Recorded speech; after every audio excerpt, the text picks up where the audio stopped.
There are so many lists of the top 10 healthiest food. If you look long and hard enough, you'll find everything from apples to sardines. But come on, who's eating sardines? Those things are just plain scary. To simplify things, I have spent a lot of time this past week, about 20 minutes or so, looking at many lists and compiling the definitive top 10. I have analyzed lists from famous doctors and hospitals, lists from men's magazines, women's magazines, lists from when you're pregnant, depressed, overweight, underweight, and lists to improve your sex life. Paid special close attention to those ones. I have checked the data and crunched the numbers, and here are the results. To start, in at 10th place we have almonds, the healthiest of nuts. They can lower cholesterol level and reduce cancer risk. Nuts in general are super healthy. Cashews, Brazil, almond should all be a part of your diet. Walnuts have been especially associated with brain health because of their high omega-3 fatty acid content. Next up at 9th is dark chocolate, which can lower blood pressure and cholesterol and improve cognition.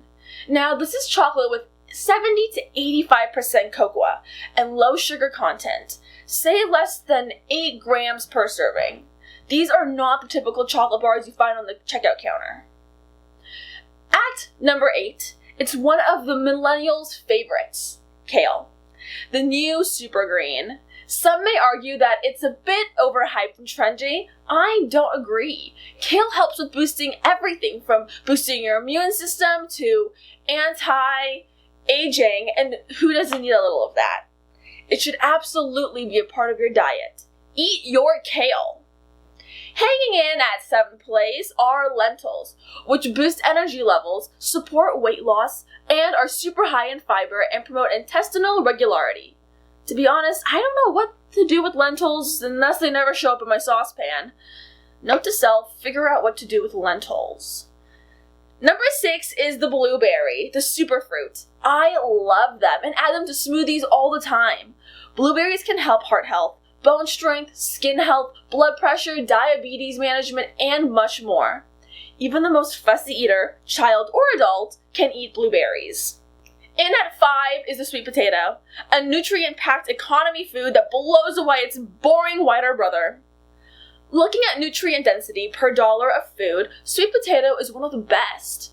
This means $1 of sweet potato beats all other foods in providing the most nutrients. Avocado comes in at 4th and is now a rising star in the health food community. Good for the skin and great for the heart, they are loaded with nutrients, fiber, and heart-healthy monosaturated fatty acids.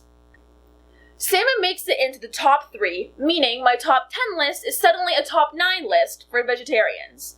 Salmon is loaded with nutrients and reduces risk factors for numerous conditions, including inflammation and blood pressure.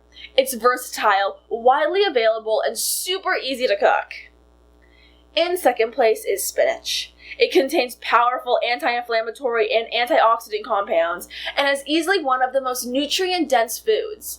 Its mild flavor means it's great in salads, smoothies, and just about any dish.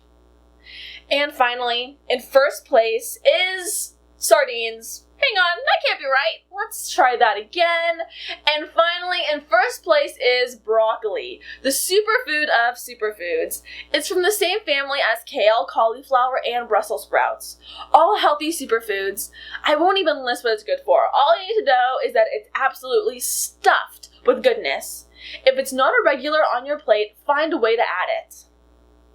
So, that's my top 10. How many do you eat regularly? Now remember, the list is not scientific. I simply counted which foods showed up in other top 10 lists. I don't consider if they are rated as first or last on the list. I'm not a mathematician, and I know nothing about statistics. Simply adding numbers is challenge enough. Now that I have convinced you of the science behind my list, I have an important final comment. In reality, there is no such thing as a top 10 list.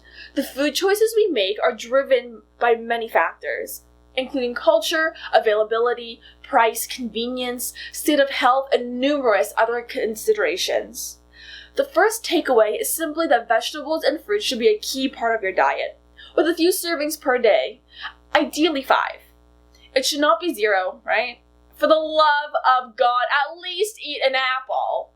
Swapping carrots for broccoli, Brazil nuts for almonds, lettuce for kale doesn't really matter. It's all good. Just find things that work for you. The second point is that processed foods should be minimized. You don't see anything like a microwave dinner on the list. I feel like my hair is flat. If your diet is subpar, which is the case for many of us, start by making one change. Introduce one item and use it regularly.